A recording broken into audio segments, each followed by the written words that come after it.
This is Thrive Perspectives, an ever-growing discussion about the issues and ideas that shape our lives, with your guide, Dr. Matthew Jacoby. Matt Connell, we are back in the studio on a bit of a winterous morning. Morning, lads. Morning. It's getting colder. It is getting colder, yep, but that's what happens at winter, I think. It's freezing. It's freezing in this room. You just turn the heater off and you just feel the temperature dropping. It's dropping, yeah. Well, that's so that we don't go on too long, because once we start shivering... That's our... Right. Yeah, that's the natural timer. It's the natural timer. It's good.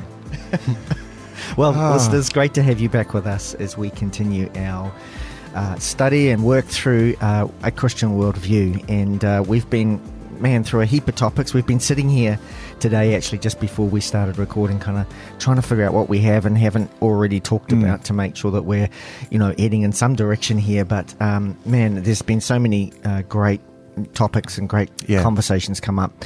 But today, Matt, we're going to continue on from really essentially the human predicament. We're going to continue on that journey, coming out of understanding what's broken about who we are and where we are, and what there is that we can do about it, if there's anything we can do about it, and how our Christian faith leans into that. So, I was listening to a book, and when I say listen, I listen to a lot of audiobooks. I love listening to audio, particularly novels where you have a really good reader.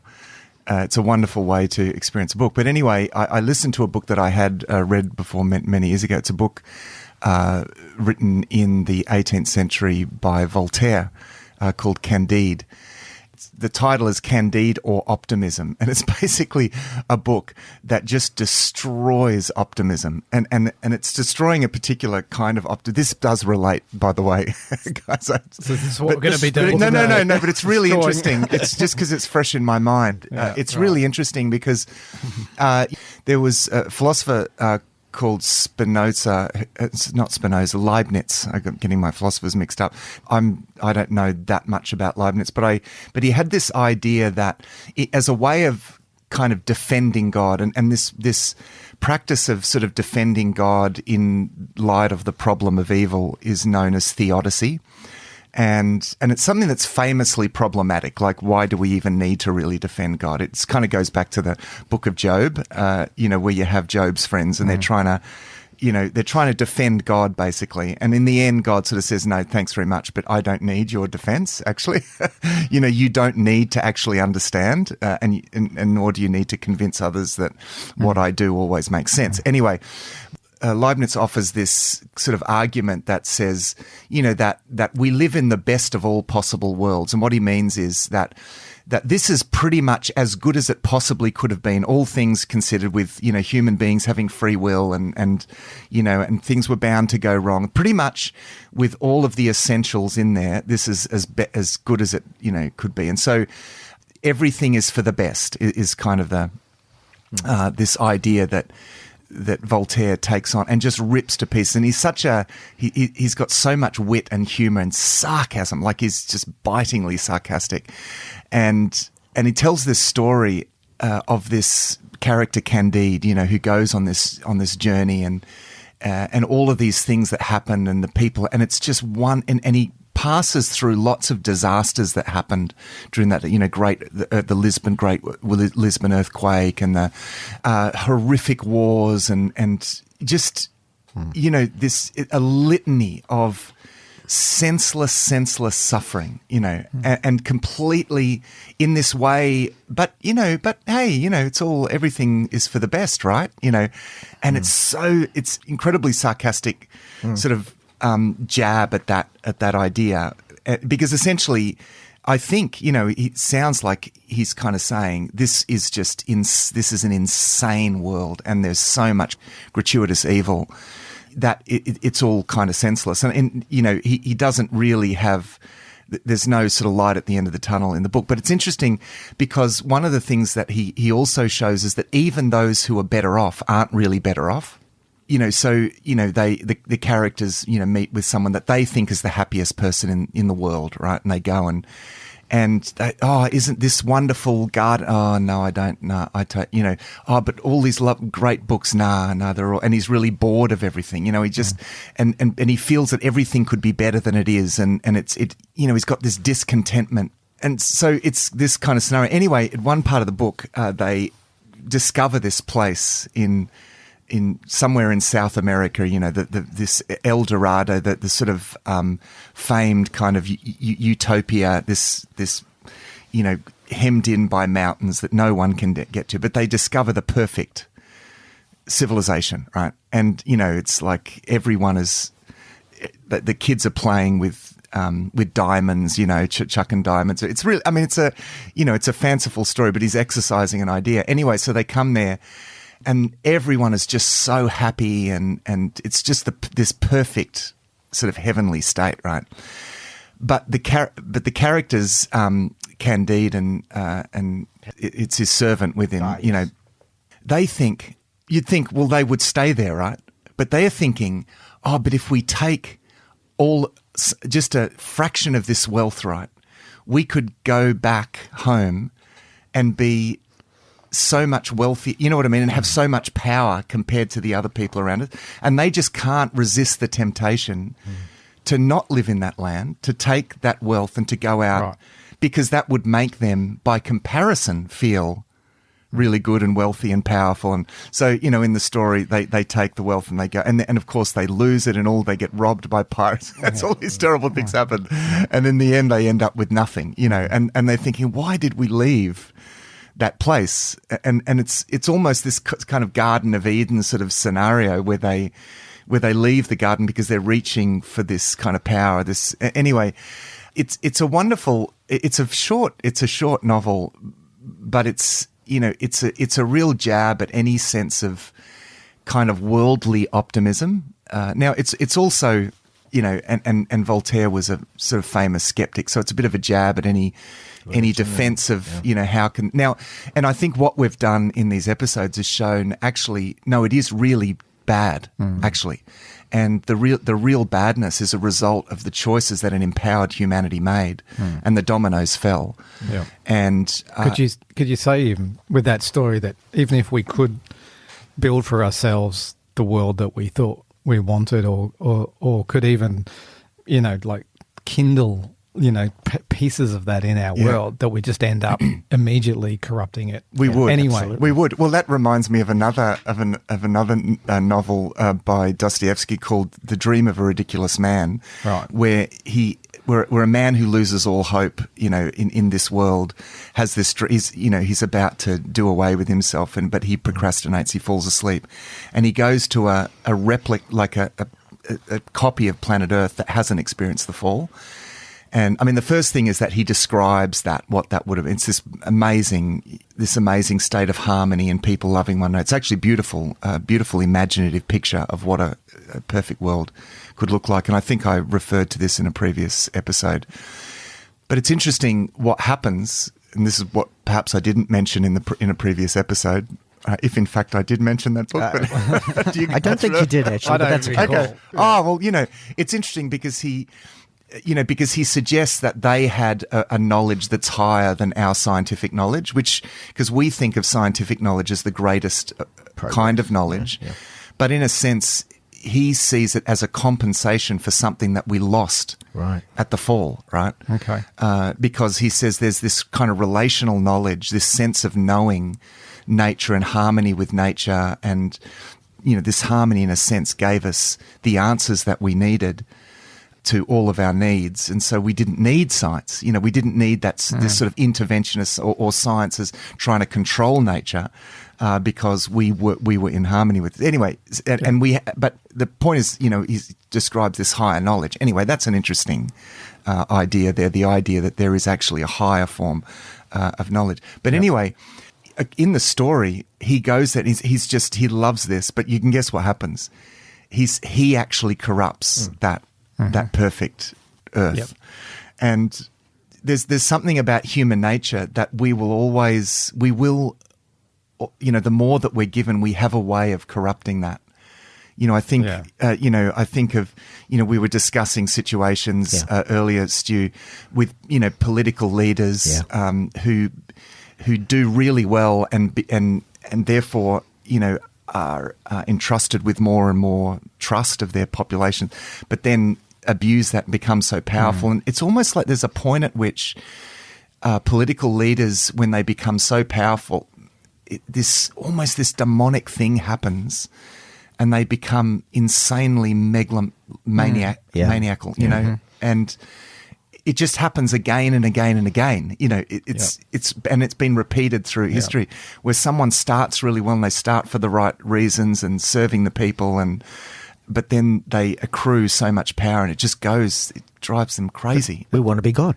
Yeah, that's right. Because it's that they're getting so close to that, getting a taste of that power, and it's just the temptation is overwhelming. But at that kind of level, like a ruler of a nation, it stands out really, like it really gets magnified at that level. But any time that we think we can harness the tools needed to build a better life for ourselves. I mean, look at people who win, the lottery and get $1 million. Yeah, that's a good point. There's not many of them that actually end up being glad that they... That's right. So everything that we imagine, the utopia that we could potentially build for ourselves... It's never enough. It's like we're incapable of ever building the thing that we kind of are longing for. Yeah. And that's probably part of the human predicament, which is what we've talked about, that really whatever we do, whatever we build is always going to be tainted either with our sin or it's going to cause people in their sin to rise up against us. Yeah. So it's like we just don't have the right framework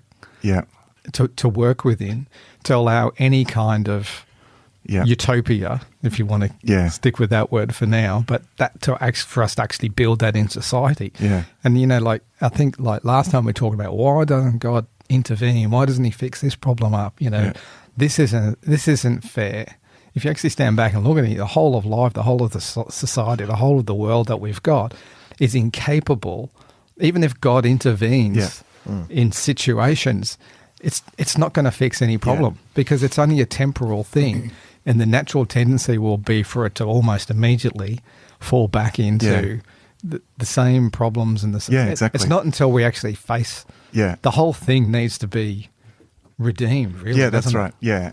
Which we see through the Old Testament, where God says he gave them over to the desires of their hearts, and in a sense to kind of go, the only way for you to actually realize how bad this is for you is to let you go for it. And it was the times of greatest blessing that were the times when they, when they turn away. I saw many years ago a documentary that followed the trajectory of lottery winners, actually, and invariably they were miserable.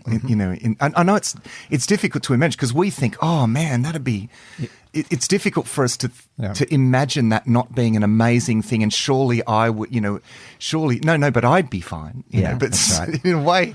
in a way, very few people are in that, because there's something about the human heart that just can't really handle that kind of thing. It's our ability to steward that is just drastically undermined, and and there's a sense in which God gives us what we can handle, and often actually always a little bit more than we can handle.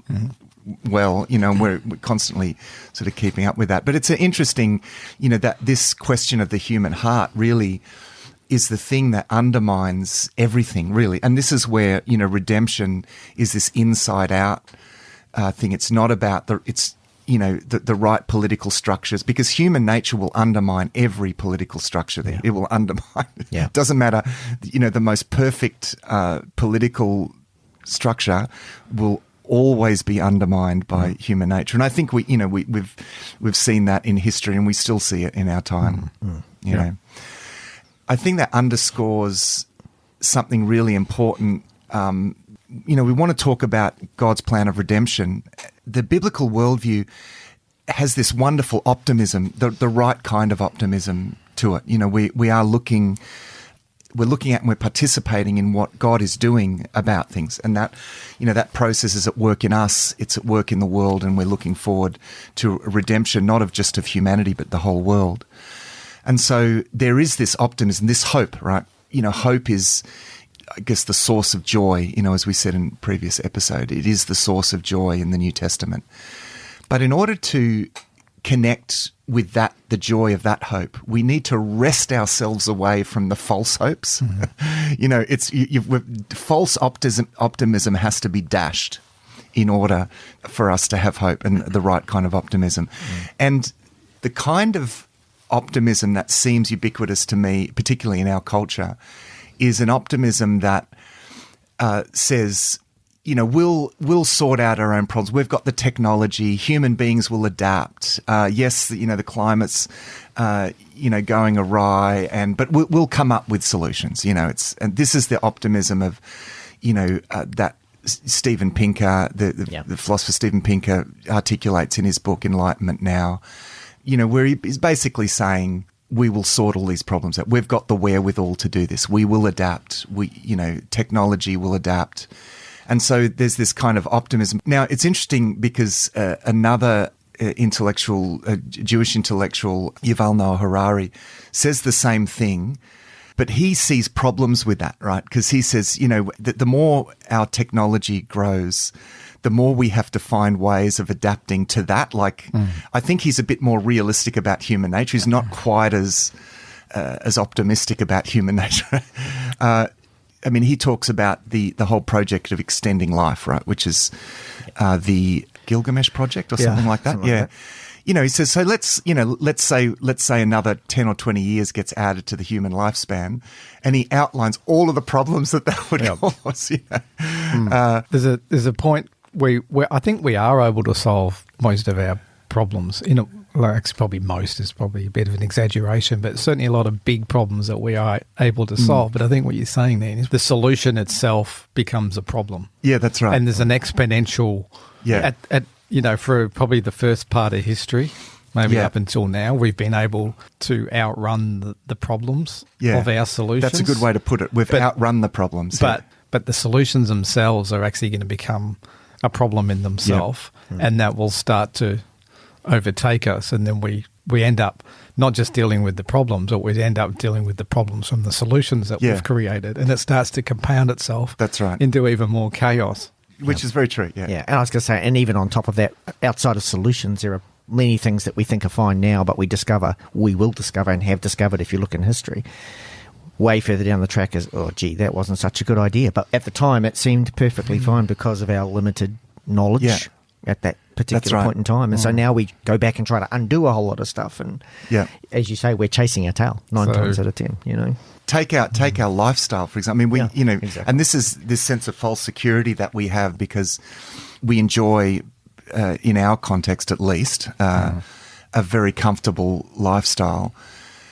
But that really depends, that lifestyle depends on this constant growth, that has been experienced pretty much since colonialization, the beginnings of our,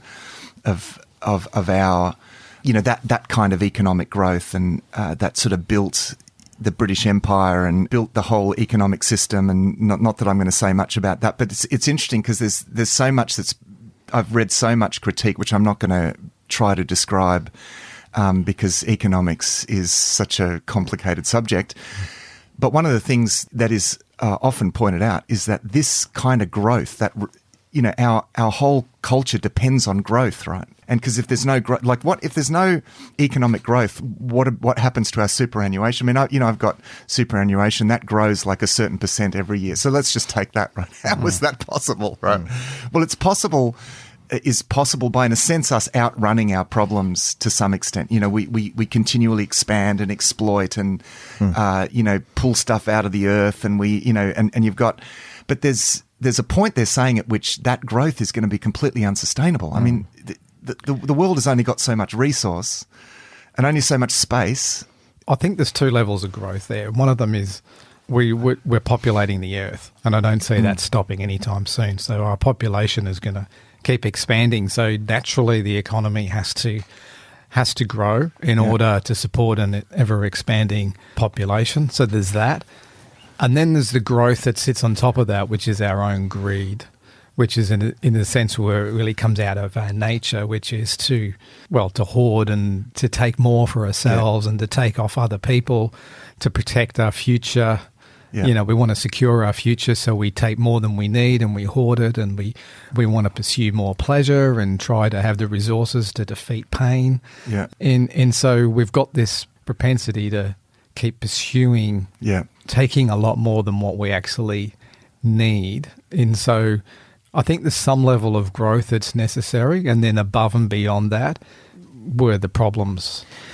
And can I say I can't hear what you're saying now, but if we redistributed all of the wealth across the world, you know, a large part of the current economies of the world would be sustainable as they are. And I think it's the fact that it's a bit like you're saying, the political leaders, once you've got more, it's not enough. You want more and you want more. And we've got this massive misdistribution, I don't think that's a word, but you know what I mean, of wealth across the world. And I think also, just coming back to what you were saying before, Matt, what do we measure our success by? Because it seems to be we measure our success by the growth of our superannuation fund. And if you think about superannuation, I remember working for a guy in a Christian organisation who was so opposed to superannuation because he says, what, am I not trusting God for my future?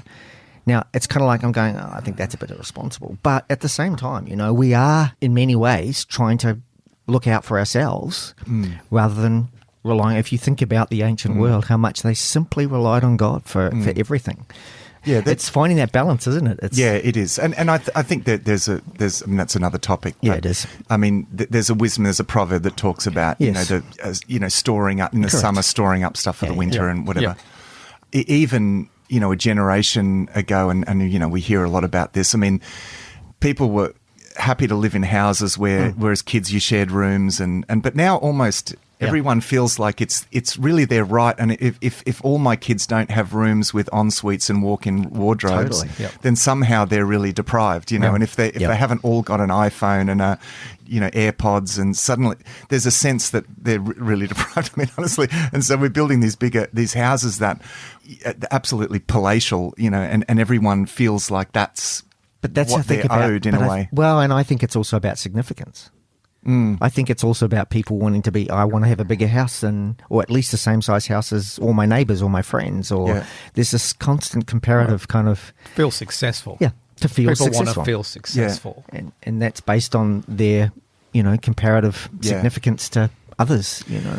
Yeah, I think the way that I illustrate it, and because the core problem that we're identifying here is really human nature. You know, it's the insatiable need for more and more and more, with the sense that, you know, there's a point at which we will have enough, but we know that it's never, it's never the case, and never content with that. And it's also the power thing is really problematic. And of course, the philosopher Nietzsche, he described the human condition in terms of the will to power. You know, this is the thing that drives.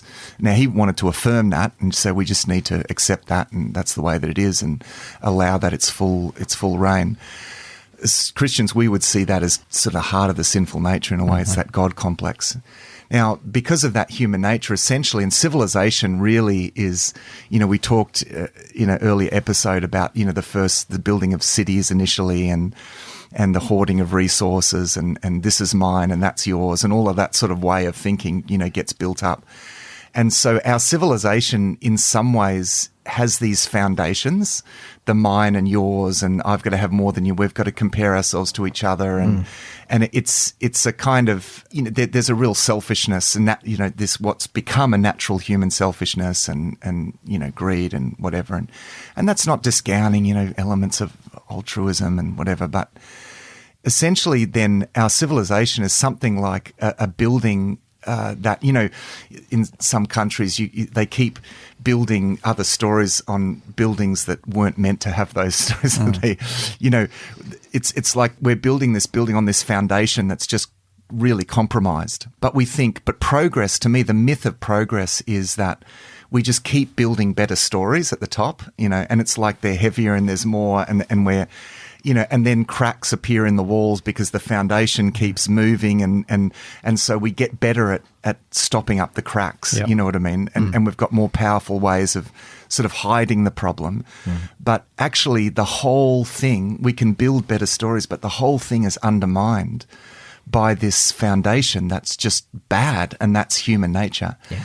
There was a famous book that came out in the early 90s by Francis Fukuyama called The Last Man and the End of History and the Last Man, or The Last Man and the End of History, where he said that after the fall of communism, he said this is the end of history, in the sense of history understood as this conflict between, that this state of conflict. In a sense, there's going to be no significant wars, or he felt that that was over. Now we're going to, move into this sort of historyless, because nothing significant is going to happen state, which is going to be liberal democracy is just going to, the world is just going to be a series of liberal democracies, and maybe some insignificant corners where there's conflict, but largely liberal democracies where nothing really significant in terms of turmoil and tumult, international tumult.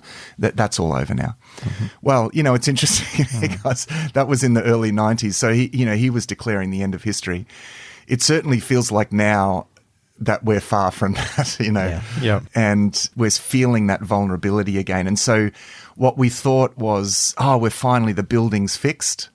No, human nature is still there, and you still have a Vladimir Putin or a whoever else. They're always going to, we're always going to get this phenomena that interrupts our supposed utopia or trajectory towards utopia. There was a sense that we were heading there, I think. You don't have to go very far back in history at all. There's always that sense of having to expand your land, invade other countries. And it's like all of that's been settled. All the countries have worked out where their borders are. They're kind of, there's an acceptance of that. There's an international understanding of it. And I'm talking about not so much now, because I think... I just wonder, though, whether it's just what's created that pause. I know you're going to go somewhere in a second. Was actually just the cost of war got too great. Yeah. Because back then you could fight, but now then with nuclear weapons it's like, actually nobody wants to go. It's not worth it. Yeah, absolutely. I think there is that. We also have an international rule of law and greater communication across the world. So we can kind of keep an eye on each other more, and it's not, we don't have surprise invasions. There's a whole lot of technology as well that's kind of, I think, constrain things, and that's better and more powerful weapons and stuff to try to keep the peace. But it certainly seems like now those old habits, or the old nature is obviously, it is actually still there. It's still there. It's still, and it's rising again. So all of those things that you described created this optimism. As Francis Fukuyama describes, this we're there. We're the world is finally, in this, the beginning of creating this utopia. And we're clearly, we're clearly not. And this is this false hope. And I think actually even Christians have this tendency, no, it's going to be okay. Because we're so wedded to this lifestyle. Yeah. I don't think we can quite believe that this could ever be compromised. It's just so difficult to believe. We've got a whole generation of people, probably several generations now, have grown up with no sense of war, no just sense constant of that. Stability. Yeah. And there's been economic prosperity and growth, and certainly for us, tucked away, in Australia, we're kind of oblivious to the struggles of most of the world, just fighting for survival and food and local wars and the struggle for life. And so for many people, there has been a sense of utopia probably for a couple of generations anyway. It's almost like we're living in a pocket of history that certainly in recorded history has probably never really even existed before, where there has been that sense of, that's right. of well-being, where we can actually pursue something better for ourselves. Yeah, which is very problematic, because in a sense what we lose in that is biblical hope. Because biblical hope is formed by a sense that this is wrong, and I'm not going to trust in the world system. In Romans 5 and again in Romans 8, Paul talks about, that suffering produces perseverance, which produces character, which produces hope. And then in Romans 8, this sense that hope is the groaning, he says, we who are filled with the Spirit groan inwardly as we anticipate the redemption, the coming redemption. That hope really longed. It was created by the very obvious corruption of their system. I've just come back from Kenya, and there's much less political stability there than we enjoy here, and much higher level of corruption, and it just feels insoluble. It's this sense of, man, this just feels, how could this ever get? Because of course, human beings are not going to be able to resist corruption, and so But I think it's interesting being in that situation. I was reminded again, oh no, the biblical hope, actually, that we're not meant to hope in these political solutions. And here's an important point, because actually moving into the topic of redemption, because the problem is ultimately the human heart. So that's where redemption starts, in the hearts of each individual person, right? And we individually, God calls us individually to begin to take a different trajectory and adopt a different hope, right? Mm-hmm. That's actually, we're distinguished by a different hope than people of the world. Yet I think often, a lot of Christians still, I think it's going to be, like deep down, we do put our hope in the fact, oh no, it's going to be okay. Whereas the Bible tells us that actually the first step of redemption in bringing about something new is the demolition of what's old. So while we're thinking, this story, on the top of the building, that, oh no, this is great. We've finally got there. Well, actually, the whole building's going to collapse. Yeah. And what we see in Revelation is, and the world system there is characterized as Babylon. The famous cry in Revelation, fallen, fallen is Babylon, and it's talking about the whole world system. And the sense that the whole thing is going to come crashing down, leading to this final great battle. And however we interpret that, I'm not going to get into interpretations of how that, but in general terms, things don't get better with the world system. Look at the beast out of the sea, and the beast from the earth, and the coming of the Antichrist, and then the collapse of the of Babylon, and the cry there is, come out of her, my people. This is the cry again in Revelation. Come out of her, not because we've got to be in the world, but come out of her in the sense of self-worth, significance, and security. You've got to wrest yourself from hoping in the world system, because you've got to remember that this is going to fall, right? So be prepared for the fact that this isn't going to go well with the world system. And that's difficult. I find that difficult, right? I find that difficult to think, oh man, because I'm so used to this lifestyle and this comfort, and I want my, and even for our kids, we want, and for our grandkids, you sort of, oh man, I think you can start to get in this thing of worrying for them.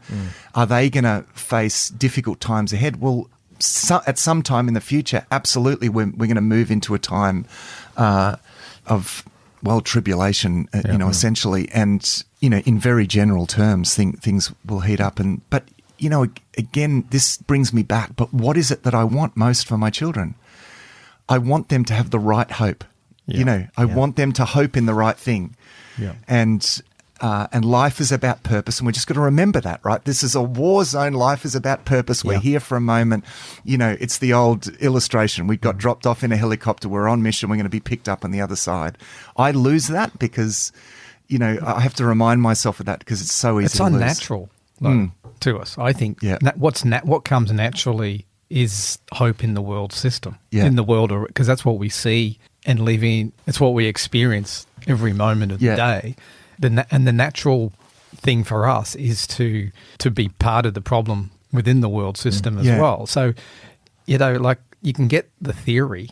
I get what you're saying, and I understand the theory of it, but actually living it with that, I mean, lots of conversations with Christians and listening to struggles where the worries that we have as Christians, at least at a philosophical level, we shouldn't be worrying about. Yeah. Because of what you just said there. Yeah. It's actually a mission. There is a world system. There is no hope in this. But yet most of our energy goes into worrying and stressing about and agonizing. And securing our lifestyle. And feeling as if we're entitled to a certain lifestyle and a certain level of prosperity and health and well-being and all of those sorts of things. And if we don't have it, so much of, most of our energy goes into that, I think. And as you say, it's almost like you've really got to just really strained to get to pull yourself out of that and go, well, there is another hope that's completely unnatural to me. And that to me is, I think this is where you're going with that, but it's the path of salvation means that we can't actually travel along the path that we want to go down, the one that's in us naturally, that's part of who we are, the agenda and the hope that we have for our lives is actually wrong, and we need to get onto a different one. Can I just jump in there, because I'm going to break with tradition. I've read a book as well. What? Actually, just one. Stu's read a book. I read a book. This was a book that really touched on that point for me many years ago. It's an older book by a guy called Selwyn Hughes called, Christ Empowered Living. It challenged all those things. What are you putting your self-worth in? What are you putting your significance in? What are you putting your security in? And went right back to the fall. Because if you think at the start, all of this was about, I want more. I can be like God. That's where it all really began. That's right. That whole point of I want more, and that's going to be better for me.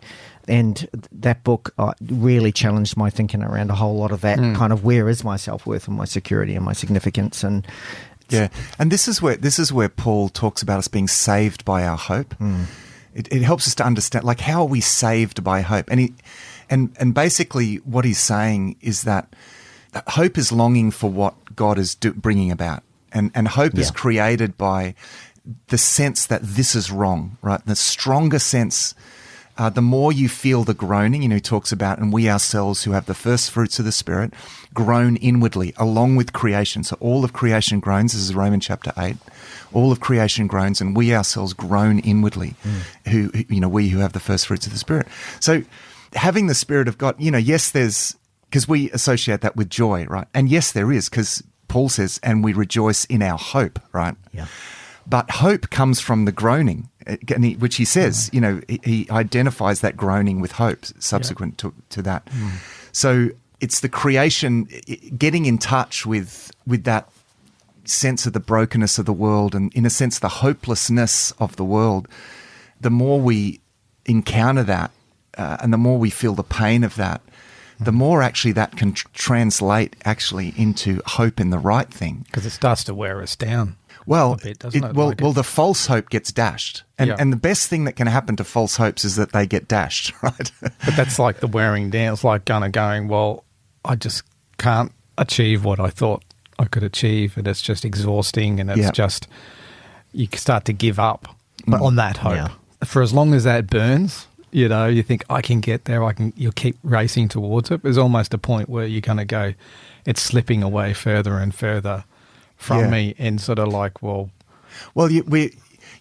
lest anyone thinks that the answer to this is that we sell everything and we go and live in a cave, in the desert, and withdraw from society. No, actually, we are called to be witnesses of this greater hope. And so it's important that we are part of society, and that we're contributing to society, and that we're seen as being good citizens, and, because things are the way that they are. But the key thing is that we have a different hope, and we are set apart by having that different hope, essentially. And living for that mission and that purpose, and so forth. And so part of that hope is it's this hope in redemption, and it's also created by this sense of discontentment with the way that I am, with the way that we are. Paul talks about the struggle with the sinful nature in Romans chapter 7, and he says at the end of the chapter, who will deliver me from this body of death? And he says, thanks be to the Lord Jesus Christ, will deliver us from this body of death. So in other words, what goes for the whole of the world also goes for us individually. We have to, before we can be raised up to new life, we have to experience death. That something has to be destroyed for something else to, lifted up in its place. And so that's true of us. Our final redemption, what in Romans 8:28, Paul refers to it as our glorification. Those whom he called, he was justified, and ultimately glorified. That's the perfection. It's beyond, so we actually have to experience, death is not the end of life. It's the beginning of life. It's the end of death. Like death is the end of death in a sense. It's the end of this corrupt existence for us, because we will all, as we've been saying, we will always be tainted by this. Our nature will always be, as much as we grow and we seek to grow in faith and holiness and so forth. It will always be able to be said what John in his first letter says, if you say that you are without sin, you deceive yourselves. Yeah. So And it's our death that is the final deliverance, moment of deliverance, because in death we experience resurrection in Jesus. Now, it's the same thing with this world system. The world system is got to fall in order to rise again, in order for a new world, a new heavens and a new earth. Depending on you can insert whatever bits of eschatology you want there, millenniums and whatever. You insert it wherever you want, okay? But ultimately, everyone agrees that the ultimate goal is Revelation 21 and 22, the new heavens and the new earth. But for that to be brought about, there needs to be the death of this. And that's where things are going. We are going to face death, and the world system is going to face death, but it's on the other side of that. And, it's interesting that the Apostle Paul anticipates both with joy. He anticipates both with joy. He says, it's for me to depart is gain. Is gain, he says in Philippians chapter 1. He says, for me to live is Christ. He says, better for you, he says to the Philippians, it's better for you that I stay, right? That's for you. But hey, if it's up to me, to be with Christ is gain. Yeah.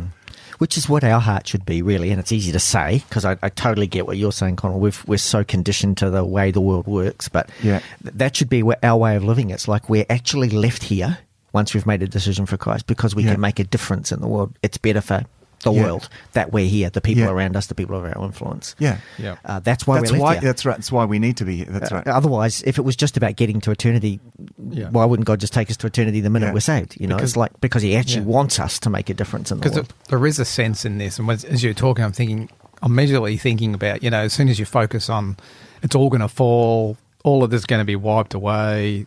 Our future hope is not this world and this world system.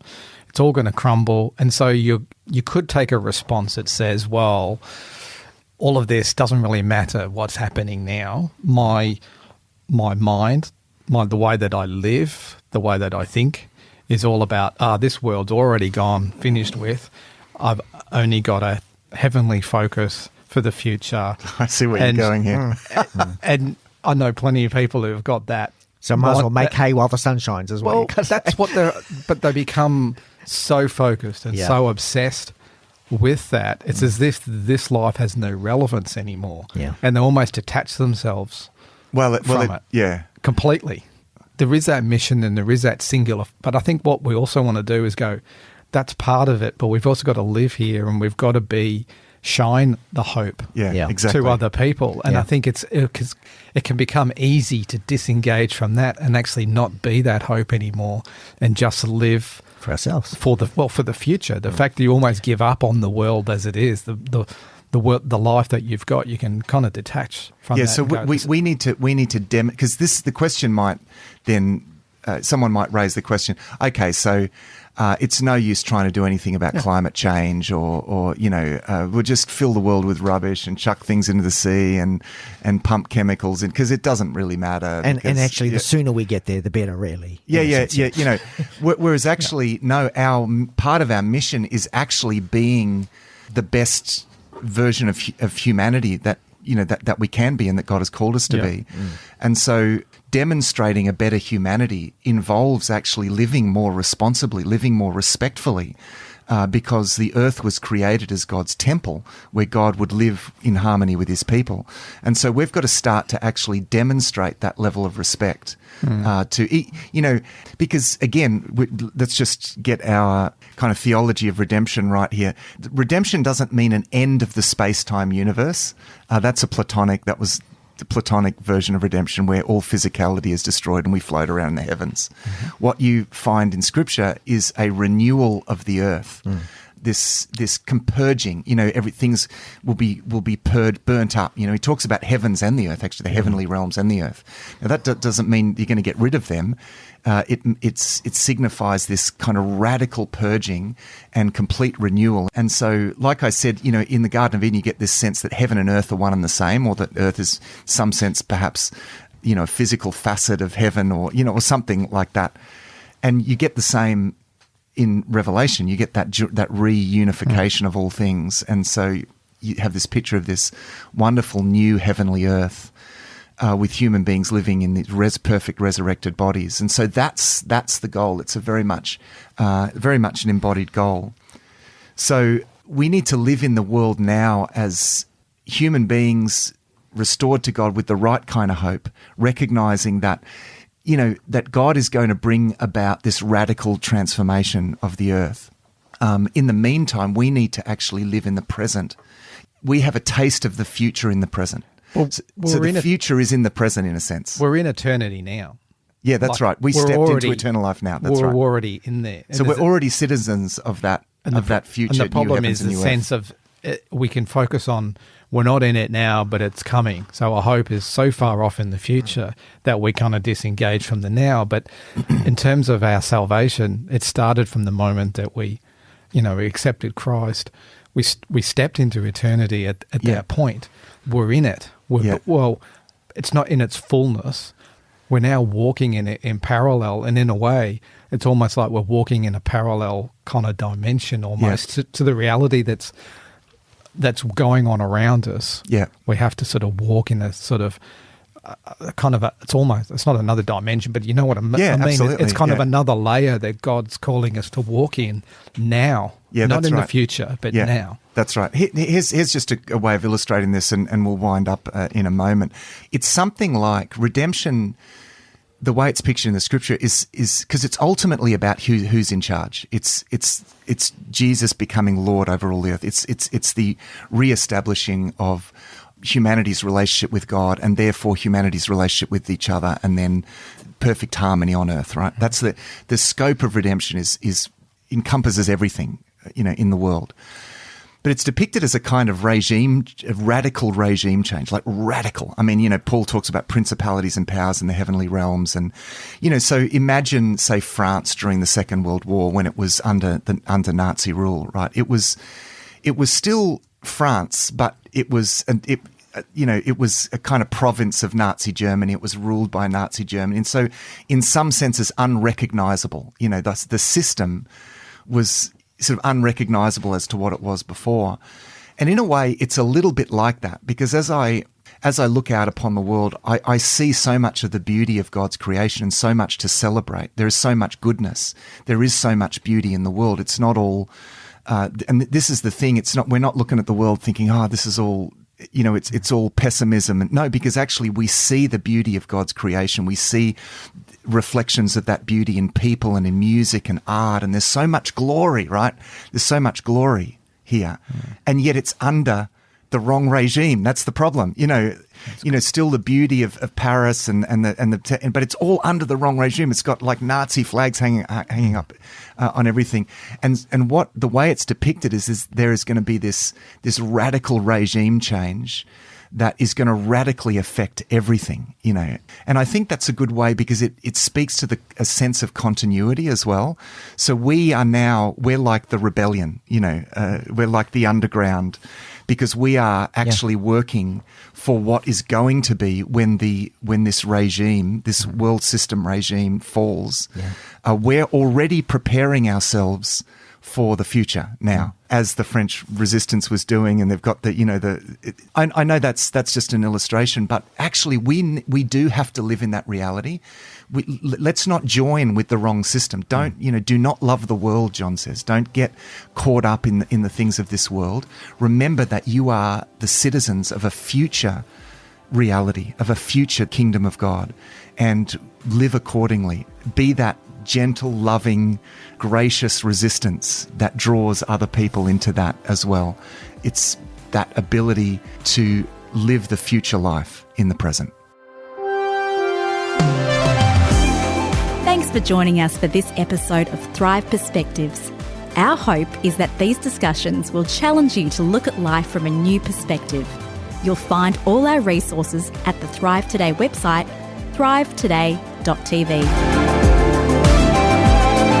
If there's a topic that you'd like us to discuss, please email us. Our email is contact@thrivetoday.tv. Until next time, our prayer is that you will thrive.